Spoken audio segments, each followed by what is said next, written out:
So in this session, we are going to talk about Christmas, and I'm sure we're all thinking, oh, well, we know all there is to know about Christmas, and we celebrate it every year. So why are you talking about it, Claire? And I think we've got some really cool traditions around Christmas, but I really want to go back to what the biblical story talks about Christmas, or how we celebrate the birth of Jesus, and see if they actually line up with what we see in the Bible. So one of the things that I always love to do is, if I'm questioning things, is to actually go in and find something in the Bible that's talking about it and really unpack that. So if you would like to read about the Christmas story in the Bible, the best places to go to do that is Matthew's chapter 1 and 2. So that's the Gospel of Matthew, or Luke chapter 1 and 2. So those are the places where you'll find the biblical view of or story of Christmas. And there's always been, I guess, three things that I have pondered really hard about when it comes to Christmas, and that is, where was Jesus actually born? And so often it's just depicted in a stable in our Christmas story, but actually there is no mention of a stable in the Bible. The only thing that makes us think it's a stable is that in Luke 2, verse 7, it says that Jesus was laid in a manger.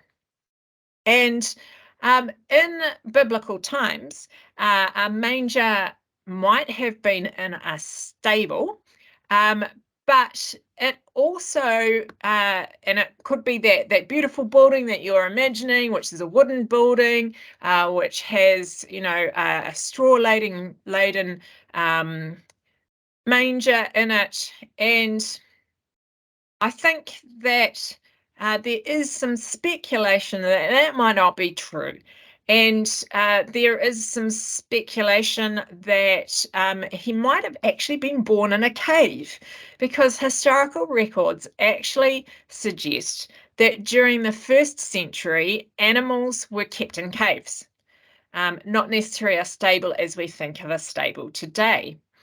And I think it's you need to be careful when you're looking at this, that the Bible does not actually tell us what building sheltered Mary, Joseph, and Jesus. It only says that Jesus was laid in a manger, um, and it was a crib for fodder or a stall of some sort. So it doesn't actually mention anything about a stable.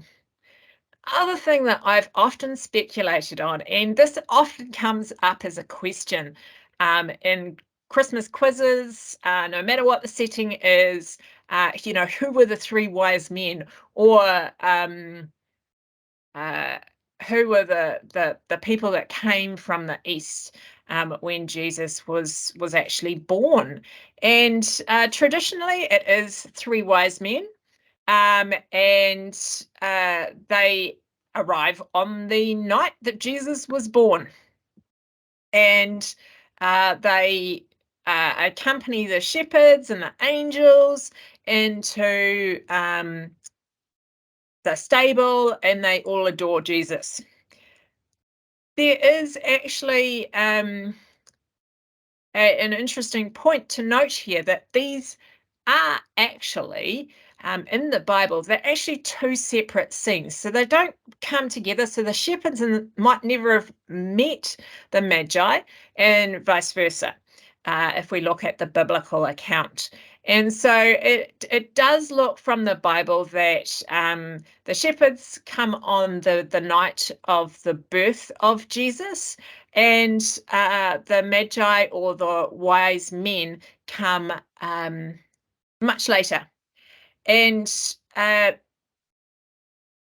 it isn't actually known how many wise men there actually were that came, or Magi that came. The reason that it's always depicted as three was because there was three presents that they brought with them. And so quite often people equate the three presents being brought by three wise men or three kings or the Magi.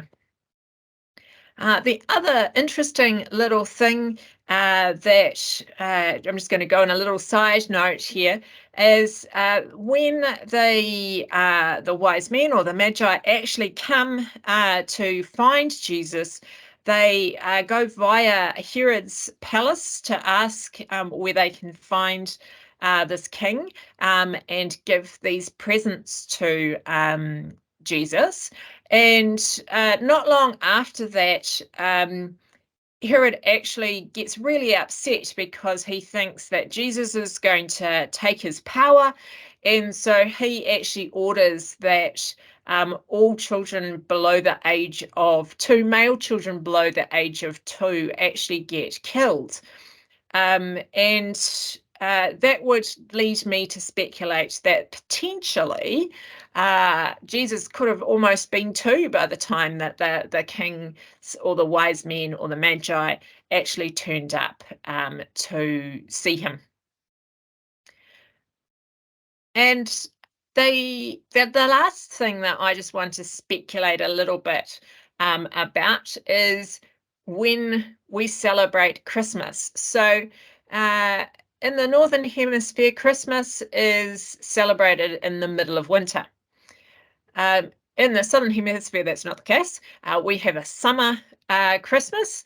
And so for those people in the Northern Hemisphere, that might feel a little bit weird. However, it is, if we actually look at the biblical story of Christmas, we can go, the shepherds were out in the fields watching their flocks. They did not do that in the middle of winter. And so there would be no flocks of sheep in the fields in the middle of winter. So therefore, it is actually unlikely that the Christmas or the birth of Jesus actually happened at the time that we celebrate it in December or a little bit later. Use a different calendar for your Christian denomination. And there's also plenty of evidence, some of which I've actually showed you, that the traditional Christmas is actually way longer than the time that we spend celebrating it or thinking about Christmas. And it could even expand over potentially two years. And it is also speculated that when we calculate shifting from BC to AD, that is actually a little bit after Jesus was born. And so there is some biblical scholarly evidence to show that Jesus was perhaps born between 7 BC and 4 BC. So yeah, there's just a little bit of, I guess, latitude there with the timing of that change from BC to AD. So there's some little things to ponder about Christmas, that it's not necessarily true that all of those things that we celebrate at Christmas time actually happened in the time frame that we think they did. And we need to go back. Once again, we need to go back to the Bible to see that the true story of Christmas. In saying that, I just wanted to sort of reflect on should we actually be celebrating Christmas? And I don't think there is anything wrong with taking time to celebrate the birth of Jesus at Christmas time. I think we need to be careful of getting caught up in the very commercial side of Christmas that we see, especially in the Western culture with Santa and hugely expensive Christmas presents and all those sorts of things. Because if we're going to celebrate Christmas as Christians, our focus should be on the birth of Christ and what that actually means to our faith.